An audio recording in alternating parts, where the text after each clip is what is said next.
sudah bertahan, meskipun sudah lapar. Kita akan masuk pada materi selanjutnya, yaitu tentang 10 hukum Tuhan. Di sini sama pernah dengar tentang 10 hukum Tuhan. Semua pasti pernah dengar ya? Jadi 10 hukum Tuhan itu terdapat dalam Keluaran 20 ayat 1 hingga ayat yang ke-17. Kita akan masuk pada tujuan pembelajaran. Jadi ketika kita belajar tentang 10 hukum Tuhan saat ini, kita juga memiliki tujuan yang harus kita capai dalam 10 hukum Tuhan itu. Yang pertama ada kita itu dapat memahami apa itu hukum Tuhan. Yang kedua, kita dapat menjelaskan makna dari 10 hukum Tuhan itu. Yang ketiga, kita sebagai peserta katekisasi dapat mempraktikkan 10 hukum Tuhan itu di dalam kehidupan kita hari lepas hari. Kita masuk pada pertanyaan pemantik buat teman-teman sekalian. Menurut teman-teman, mengapa Tuhan itu memberikan 10 hukum kepada manusia? Alasan Tuhan memberikan 10 hukum kepada manusia itu karena apa? Agar manusia tidak jatuh dalam atau dalam permasalahan yang lain. Oke, yang lain? Pasti ada alasan kenapa Tuhan kasih 10 hukum kepada manusia. Apa ya?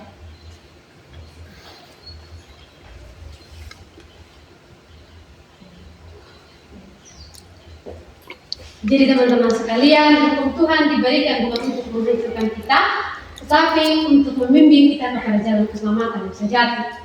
Hukum itu menunjukkan dosa kita sebagai pelanggaran, memperlihatkan ketidakmampuan kita untuk mencapai standar Allah, dan akhirnya membimbing kita kepada Kristus. Hukum Taurat bukanlah jalan keselamatan, tetapi petunjuk jalan menuju kasih karunia yang tersedia dalam Yesus. Ini menunjukkan betapa besar kasih Allah, bahwa Ia tidak membiarkan kita tersesat dalam dosa, melainkan menyediakan jalan keluar melalui iman, sebagaimana dikatakan dalam Galatia 2 ayat 16. Dalam Galatia 2 ayat 16 itu dia mengatakan bahwa manusia itu hidup selamat bukan karena menaati hukum Taurat, tetapi karena iman percaya kepada Tuhan. Jadi teman-teman sekalian, tujuan Allah yang memberikan 10 hukum kepada manusia bukan karena manusia itu ingin supaya manusia itu selamat, tapi agar manusia menyadari bahwa setiap kesalahan yang dilakukan bahwa itu adalah dosa. Kita masuk dalam diskusi. Kakak akan memutar sebuah lagu doa seorang anak. Nanti teman-teman akan menemukan makna dari lagu tersebut.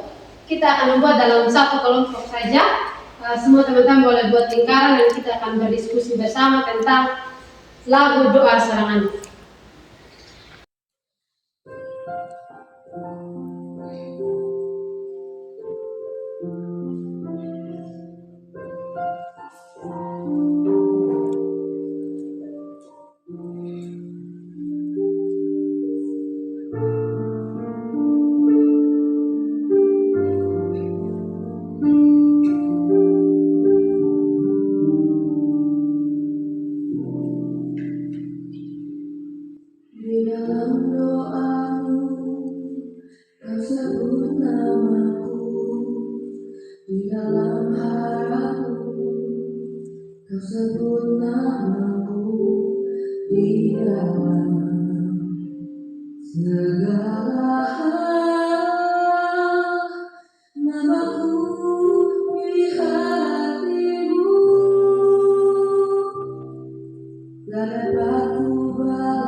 Oke,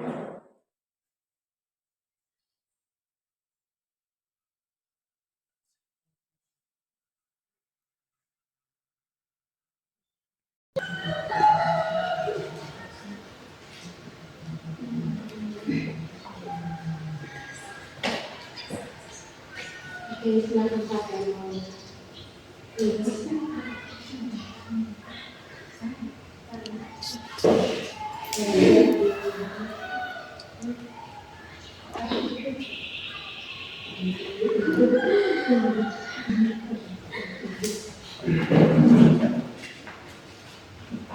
Jadi baik, terima kasih atas kesempatannya sama bagi teman-teman semua.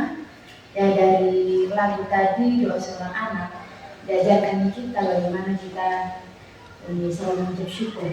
Nah, kita mengucap syukur karena Tuhan sudah memberikan kita kedua orang tua. Nah, oleh karena itu kita sebagai anak-anak Tuhan kita tidak boleh menjadi anak yang durhaka kepada orang tua. Kita harus mengerti bahwa kita harus harus menghargai setiap jari lela orang tua kita, kerjaan kita, di mana menjadi mereka yang mengajarkan kita untuk berkembang dengan baik dan kita menjadi sukses ke depannya. Dan kita sebagai anak-anak bisa membanggakan orang tua ke depannya. Dan dari lagu ini sangat menarik dan sangat mengingatkan kita sebagai anak-anak Tuhan bagaimana tetesan air mata seorang orang tua mengajarkan kita untuk tidak menjadi anak yang mengecewakan kedua orang tua. Mungkin hanya itu saja saya. Baik, terima kasih adik. Jadi dari sekalian dari lagu tersebut kita bisa mengambil makna bahwa ini adalah doa sang anak kepada orang tuanya bahwa kasih orang tua tidak pernah terbatas dalam kehidupan mereka. Dan lagu ini juga menggambarkan bahwa cinta orang tua kepada anak-anaknya sangat besar dan tidak pernah terbatas. Kita akan masuk pada bagian yang pertama, pengertian hukum Tuhan. Secara etimologi, hukum Taurat dikenal dari istilah Torah dalam bahasa Ibrani dan Nomos dalam bahasa Yunani. Nanti teman-teman kalau mungkin ada yang kuliah di STT bertahu bahasa Yunani seperti apa dan bahasa Ibrani seperti apa. Jadi yang dimaksud dari kedua istilah ini merujuk kepada arahan, peraturan atau petunjuk. Jadi teman-teman, hukum Taurat ada aturan, petunjuk atau arahan yang diberikan Tuhan kepada bangsa Israel pada saat itu dan juga berlaku kepada kita saat ini. Di mana hukum Taurat ini mengarahkan kita kepada jalan kebenaran, di mana hukum Taurat berisi kepada hukum-hukum yang harus tidak dilakukan oleh manusia seperti mencuri, tidak boleh berdusta, tidak boleh menyembah Allah lain. Itu menggambarkan bahwa ketika kita melakukan hal itu berarti adalah kita melanggar hukum Tuhan. Jadi hukum Tuhan ini adalah arahan yang harus diberikan kepada kita atau petunjuk yang Tuhan berikan kepada manusia saat ini untuk tidak terjebak dalam hal-hal yang melanggar hukum Tuhan. Kita akan masuk kepada makna dari 10 hukum Tuhan. Kita akan masuk kepada makna yang pertama, yaitu jangan ada padamu Allah lain di hadapanku. Jadi teman-teman, maksud dari jangan ada Allah lain di hadapanku yaitu kita tidak boleh menyembah Allah lain selain Tuhan.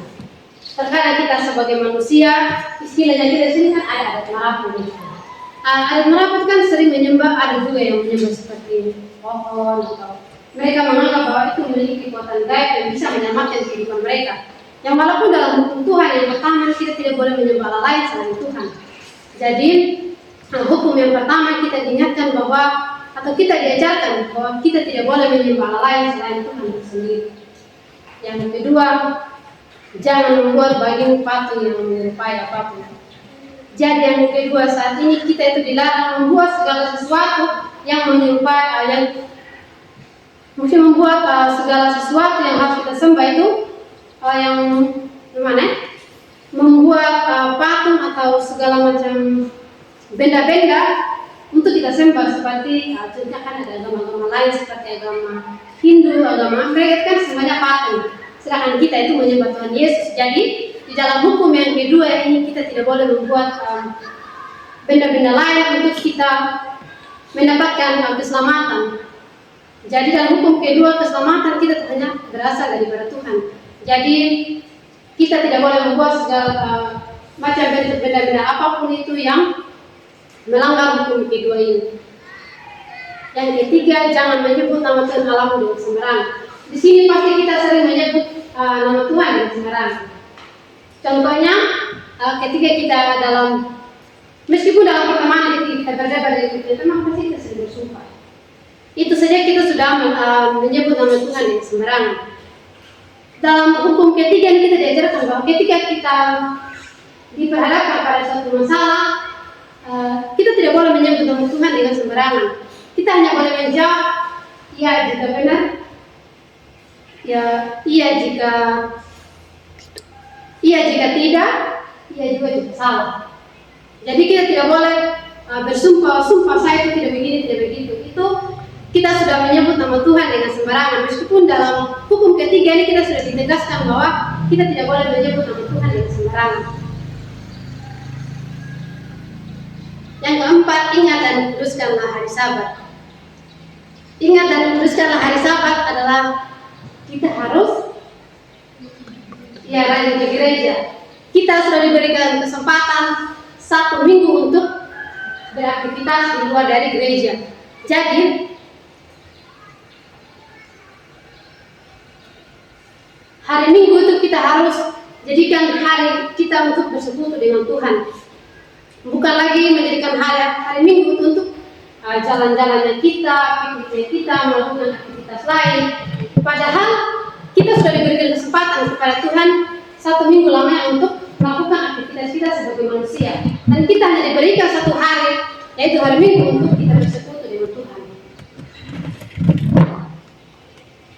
Yang kelima, hormatilah ayahmu dan ibumu, supaya lanjut umurmu di tanah yang diberikan Tuhan Allahmu kepadamu. Jadi hukum yang kelima yang ini yaitu kita harus menghormati kita punya orang tua. Kita di sini kadang sering melawan dengan kita punya orang tua. Ketika orang tua sedikit kita langsung bilang tidak, saya tidak mau. Saya mau melakukan aktivitas ini, aktivitas itu. Padahal kalau kita menghormati kita punya orang tua, kita juga akan menjadi anak yang berbakti kepada orang tua, di mana hormatilah ayahmu dan ibumu supaya lanjut umurnya. Jadi bukan sekedar ketika kita menghormati kita punya orang tua kita tidak akan meninggal. Bukan begitu dia punya maksud. Jadi menghormati orang tua yaitu karena mereka adalah orang yang telah melahirkan kita. Bagaimana kita harus menghormati mereka, menghargai mereka, sebagaimana kita juga menghargai kita diri sendiri. Mereka telah berkorban untuk kita, memelihara kita di dalam kandungan sampai kita saat ini. Jadi kita juga harus menghormati kita punya orang tua. Meskipun mereka sudah tua, di masa tua itulah kita harus lebih berperan penting dan bagaimana kita merawat kita punya orang tua, menghargai mereka sebagaimana mereka merawat dan menghargai kita semasa kecil kita. Kita akan masuk kepada hukum yang keenam yaitu jangan membunuh. Sekarang sama-sama tidak akan membunuh. Oke, pasti memang tidak ada, tapi maksud dari jangan membunuh yaitu bukan hanya membunuh secara fisik, tetapi juga membunuh secara psikis. Kita menghina seseorang saja atau mengintimidasi dia, mendiskriminasi dia, itu juga sudah termasuk dalam membunuh dia punya psikis, membunuh dia punya mental. Jadi hukum yang keenam ini kita diingatkan untuk jangan membunuh, bukan hanya sekedar jangan membunuh secara fisik, tetapi juga membunuh secara psikis. Hukum yang ketujuh yaitu jangan berzina. Maksud dari hukum yang jangan berzina yaitu ini berbicara kepada sepasang suami istri, di mana contohnya laki-laki dan perempuan telah menikah. Mereka tidak boleh menyukai perempuan lain yang bukan istrinya. Itu yang dimaksud dengan jangan berzina. Atau jangan melakukan hubungan sebelum melakukan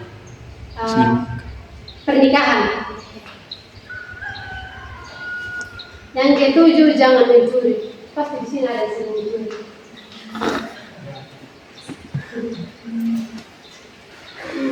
Siapa saya suka curi uang? Mau di sini? Mau nggak tetangga? Jadi teman-teman, hukum yang ke-8 yaitu jangan mencuri. Meskipun di gambar tersebut hanya tertera gambar mencuri uang dan mencuri mangga, tetapi ketika kita melihat ini, berarti saya tidak boleh mencuri mangga dan mencuri uang. Ini hanya sebatas 2 gambar saja yang kami tampilkan, tetapi masih ada hal lagi yang tidak boleh kita lakukan, yaitu jangan mencuri. Sepertinya di sekolah mencuri beda teman, itu juga tidak boleh. Di rumah kita pasti sering ambil barang yang kita punya adik, barang yang kita punya teman, atau suka curi uang yang kita punya orang tua untuk jajan di sekolah. Ada. Jadi hukum yang ke-8 ini kita diingatkan untuk jangan mencuri, baik dalam hal apapun itu. Biar kita lihat uang orang tua kita di rumah, seberapa pun itu ketika kita melihat, ketika kita menginginkan uang itu kita meminta saja tanpa harus mengambil tanpa sepengetahuan orang tua. Sama juga dengan curi mangga. Kita kan seringnya kalau sudah pengen sekali makan mangga, lewat di depan jalan, kalau ada di samping jalan ada mangga, kita langsung petik. Meskipun kita tidak tahu pemiliknya siapa begitu. Tetapi dari hukum ke-8 kita diajarkan ketika kita menginginkan segala sesuatu, kita harus meminta kepada pemiliknya supaya kita jangan dikatakan sebagai pencuri. Jangan mengucapkan saksi dusta tentang sesama. Pasti di sini ada sering bagosip. Ada. Di sini kita sering membicarakan dengan teman-teman bahwa dia begini, dia begitu. Padahal kita punya diri juga seperti itu. Jadi hukum yang ke-9 yaitu kita tidak boleh membicarakan teman kita, menceritakan dia punya keburukan, tetapi kita diajarkan bagaimana kita melihat kita punya diri sendiri. Apakah ketika kita membicarakan keburukan orang lain, kita juga sudah baik? Ketika kita membicarakan keburukan orang lain, kita juga harus melihat kita punya diri. Apa kita sudah baik atau belum? Yang ke-10, jangan mengingini milik sesama manusia. Ini dia masuk kepada lebih banyak kepada suami istri. Jangan mengingini milik sesama manusia, seperti ini dia masuk kepada sistem mencuri juga, di mana mencuri hewan seseorang, mencuri kuda, mencuri sapi. Tapi rumah tidak mungkin ada mencuri rumah di sini. Tapi maksudnya jangan mengingini. Jadi hukum yang ke-10 yaitu jangan mengingini milik sesama manusia.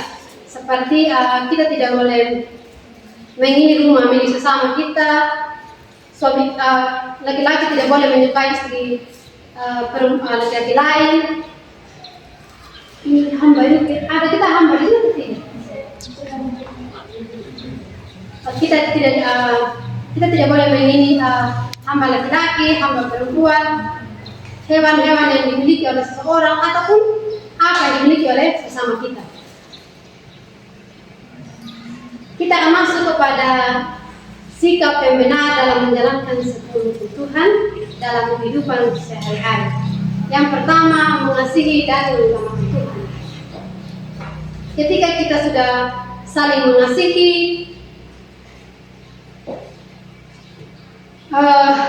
hukum yang pertama itu mengasihi dan mengutamakan Tuhan. Bagaimana kita menjadikan Tuhan yang utama dalam kita punya kehidupan. Kita tidak boleh menyembah seperti yang hukum-hukum yang pertama tadi, tidak boleh menyembah Allah lain. Kita harus mengutamakan Tuhan dalam kita punya hidup. Ketika kita sudah mengutamakan Tuhan dalam kita punya hidup, maka kita akan memperoleh keselamatan yang berasal dari Tuhan. Dan juga kita juga harus saling mengasihi, di mana Tuhan juga sudah lebih dulu mengasihi kita. Jadi kita juga harus lebih mengasihi sesama kita. Yang kedua, menghormati sesama manusia. Menghormati sesama manusia itu tidak membicarakan antara satu dengan yang lain, saling merangkul satu dengan yang lain, menerima pendapat satu dengan yang lain, tidak mengintimidasi antara satu dengan yang lain. Yang ketiga, hidup jujur, setia, dan bertanggung jawab. Hidup jujur, setia, dan bertanggung jawab yaitu di mana apapun yang kita lakukan kita harus berlaku jujur. Seperti dalam yang mencuri tadi itu kita tidak boleh mencuri ya. Di mana kita itu harus berlaku jujur. Contohnya ketika kita mencuri, kita harus jujur dan kita harus bertanggung jawab apa yang kita ambil. Yang kelima, menjauhi iri hati dan belajar bersyukur.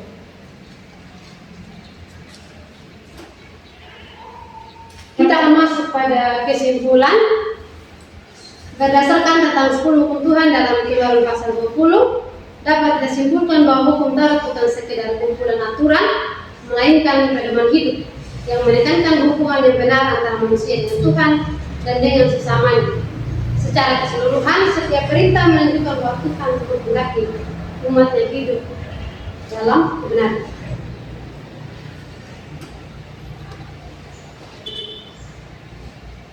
Oke, jadi baik adik-adik, kita akan masuk pada refleksi kita.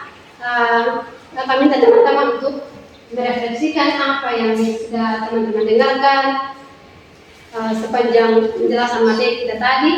Lalu teman-teman tuliskan apa yang teman-teman dapat dari teman-teman sudah refleksikan dan teman-teman dengar.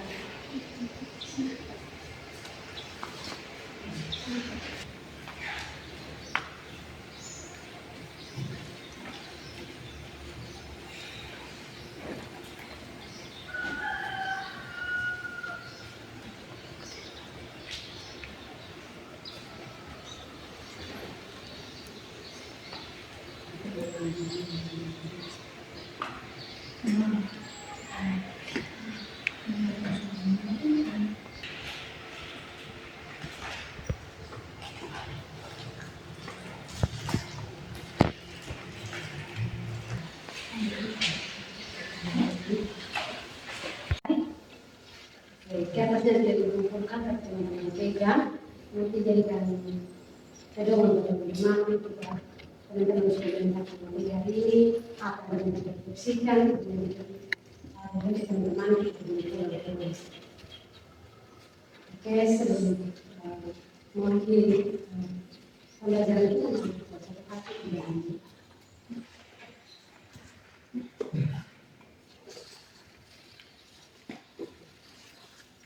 Kita berdoa. Segala ungkapan syukur dan terima kasih kami Tuhan, kembali lagi menghadap hadirat-Mu, mengucap banyak terima kasih atas pernyataan Tuhan dari awal kegiatan pembelajaran kami hingga berakhir dengan baik. Terima kasih ya Tuhan atas pertemuan kami saat ini, kami telah belajar bersama-sama.